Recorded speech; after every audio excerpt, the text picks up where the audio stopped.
Untuk membahas lebih dalam mengenai kasus pembunuhan dan pemerkosaan Vina, sudah bergabung bersama kami ada ahli pidana, Mas Albert Haris, ahli psikologi forensik Reza Indragiri, dan masih kami coba nantinya akan tersambung via telepon ada di Reskrimum Polda Jabar Kombes Surawan.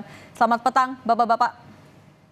Selamat petang, Mbak Cindy dan Baik. Mas Reza. Mas Albert, saya mau ke Anda dulu. Mas Albert, ini sudah 8 tahun proses hukumnya berjalan, tapi 3 orang masih DPO. Anda melihatnya sebenarnya kendalanya di mana?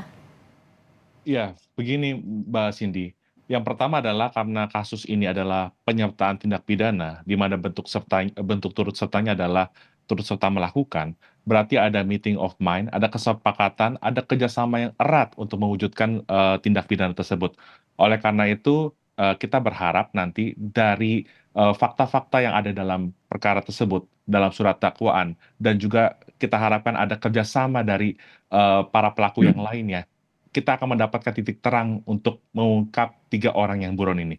Mengapa? Saya sore hari ini perlu menyampaikan kepada para pelaku yang saat ini mungkin masih ada di tahanan ya, dan juga yang sudah bebas.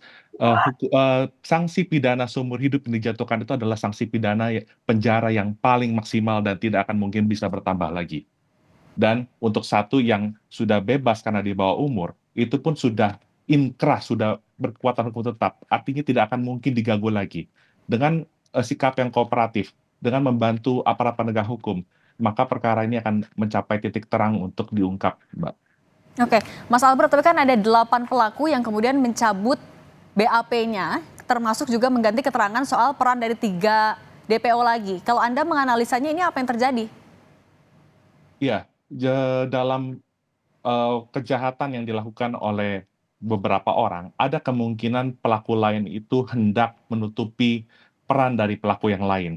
Tapi hal ini saya perlu menyampaikan sore hari ini bahwa keterangan yang valid, yang otentik itu adalah apa yang dia sampaikan di persidangan, bukan apa yang di BAP. Oke. Dan penilaian atas keterangan saksi tersebut merupakan otoritatif hakim untuk menilai apakah ada persesuaian di antara keterangan tersebut untuk menunjukkan bahwa keterangan itu layak dipercaya atau tidak, Mbak.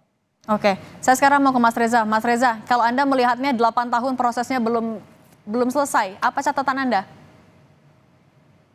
Ada paling tidak 2 tindak pidana yang sudah menjadi perbincangan publik dan sebagian diantaranya sudah divonis oleh hakim. Pertama terkait dengan pembunuhan atau bahkan pembunuhan berencana.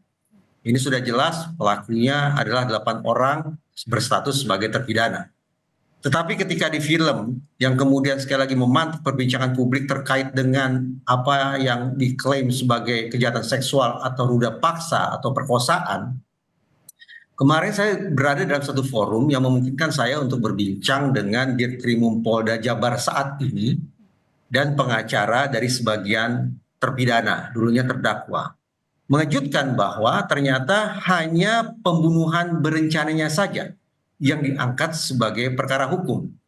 Sedangkan terkait kekerasan seksual berupa perkosaan sama sekali tidak pernah diangkat sebagai persoalan hukum. Dengan kata lain, ada satu hal yang perlu disisir kembali sejak awal. Pertama, benarkah ada kekerasan seksual dalam peristiwa yang mengenaskan ini? Itu pertama.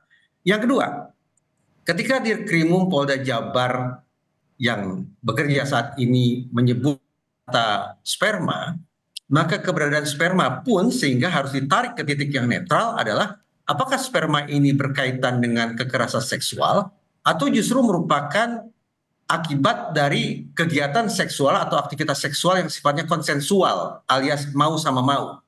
Kalau ternyata sperma itu bersangkut paut dengan aktivitas seksual yang konsensual, maka akan semakin pelik kiranya untuk meyakinkan kita bersama, terlebih meyakinkan otoritas Mahkamah Agung, sudah terjadi pidana kekerasan seksual.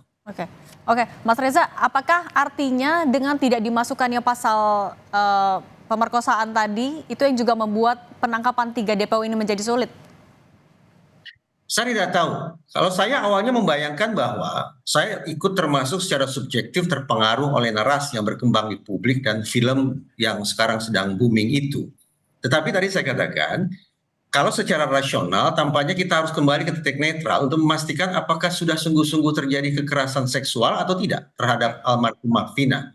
Yang saya bayangkan, seandainya terjadi kekerasan seksual itu dan kekerasan seksual itu diangkat sebagai perkara hukum, maka boleh jadi penggunaan pasal berlapis yang sedemikian berat akan bisa mengubah atau tanda petik mengoreksi putusan hakim tidak lagi menjatuhkan hukuman seumur hidup, tapi bahkan hukuman mati. Namun sekali lagi saya ingin menandaskan bahwa kita kembali ke titik netral untuk memastikan terlebih dahulu apakah yang disebut sebagai sperma itu berkaitan dengan sebuah aktivitas seksual yang dipaksakan ataukah aktivitas seksual yang konsensual.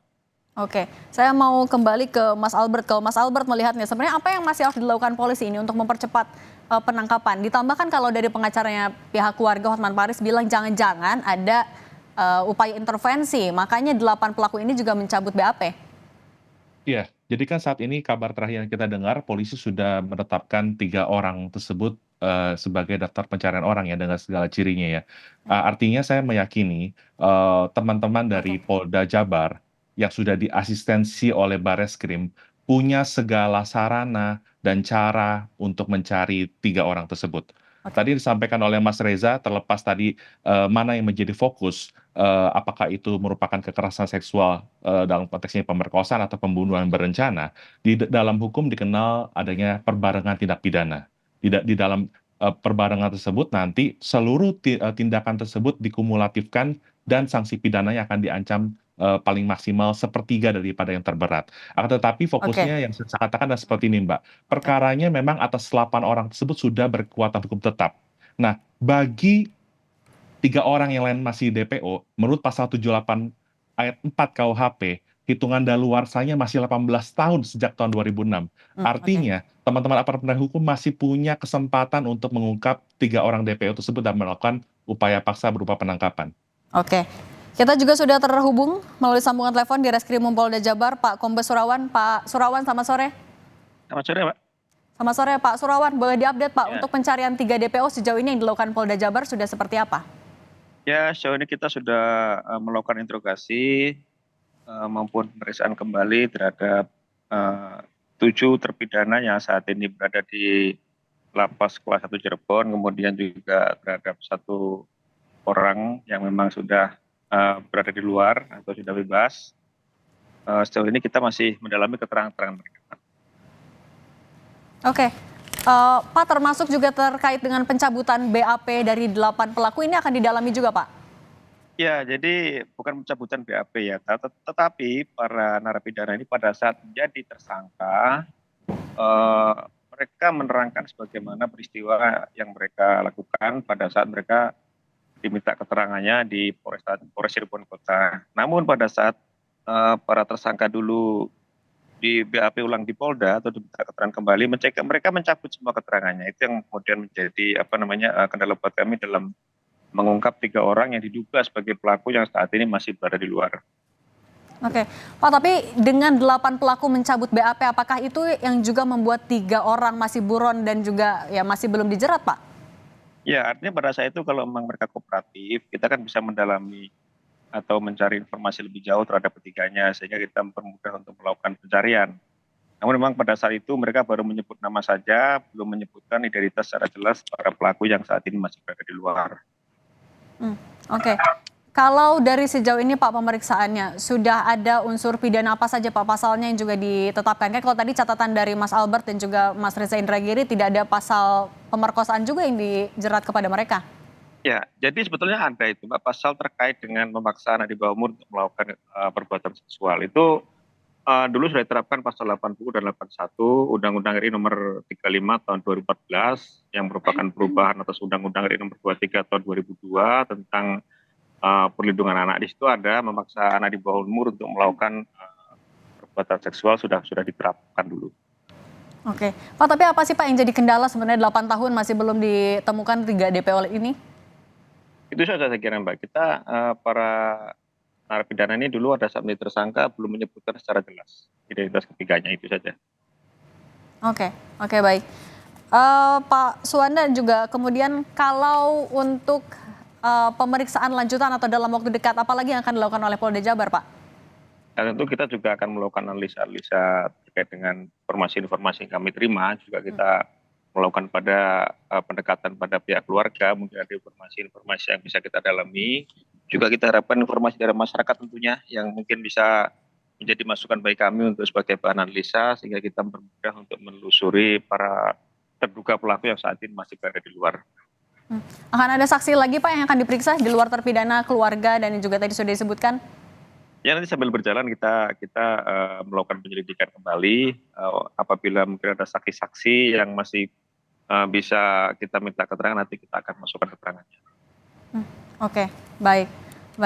Pak Surawan, juga kemudian kalau soal 3 yang masih DPO ini Pak, sejauh ini apakah juga sudah mulai dipetakan? Posisinya kira-kira di mana, itu udah ada belum Pak? Kita sudah ada beberapa analisa yang bisa kita jadikan nanti untuk bahan kita. Ya, sementara mungkin penyidik masih bekerja untuk memastikan ketiganya. Juga kita masih mendalami keterangan para terpidana, sehingga nanti bermudah untuk kita menelusuri ketiganya. Pak, kan di medsos juga banyak beredar foto-foto yang diduga adalah 3 DPO. Itu sudah bisa dikonfirmasikah oleh Polda Jabar, Pak?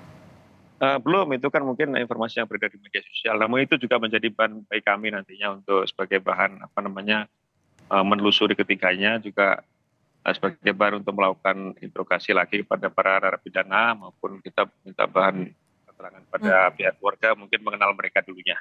Oke, kalau keluarga dari 3 DPO, terduga 3 DPO ini juga sudah dihubungi Pak?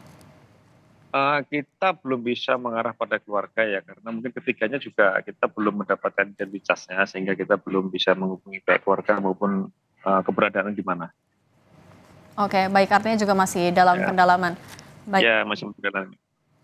Oke, baik. Terima kasih Pak Surawan. Saya mau kembali lagi ke Mas Albert. Mas Albert, tadi kalau disampaikan juga sebenarnya sudah dilakukan pemeriksaan saksi. Kemudian juga pemetaan ini sudah mulai dilakukan. Apalagi yang bisa dilakukan oleh Polda Jabar untuk mempercepat lagi nih proses pengejaran 3 pelaku? Baik, Mbak Cindy, untuk 3 orang yang masih buron dan sudah ditetapkan DPO ya, meskipun kita patut mengakui mungkin beberapa fakta informasi pendukungnya itu dianggap minim, tetapi sore hari ini mari kita percayakan pengungkapan kasus ini, dan saya pribadi berharap Polri bisa mengedepankan scientific investigation dengan kecanggihan teknologi, itu akan sangat membantu untuk menemukan ketiga DPO tersebut, Mbak. Oke, terakhir saya juga mau ke Mas Reza. Mas Reza, kalau dari catatan Anda, artinya yang bisa dilakukan juga oleh Polda Jabar untuk mempercepat pengejaran 3 DPO ini, apalagi Mas? Saya orang yang selalu mengkritisi proses penegakan hukum yang terlalu mengandalkan pada pengakuan ataupun keterangan. Kenapa? Karena pengakuan atau keterangan antara lain mengandalkan daya ingat manusia yang notabene mudah sekali mengalami fragmentasi ataupun distorsi. Atas dasar itu, kendati keterangan ataupun pengakuan tidak bisa dibuang mentah-mentah, tetapi menurut saya akan jauh lebih baik apabila pihak kepolisian mengacu pada hasil visum terlebih dahulu untuk memastikan 2 hal. Benarkah sudah terjadi pembunuhan dan benarkah sudah terjadi perkosaan? Oke, Pak Surawan juga terakhir, Pak Surawan, terkait dengan kerjasama, ada tim dari Bareskrim Polri yang juga diturunkan, kerjasama koordinasinya seperti apa Pak?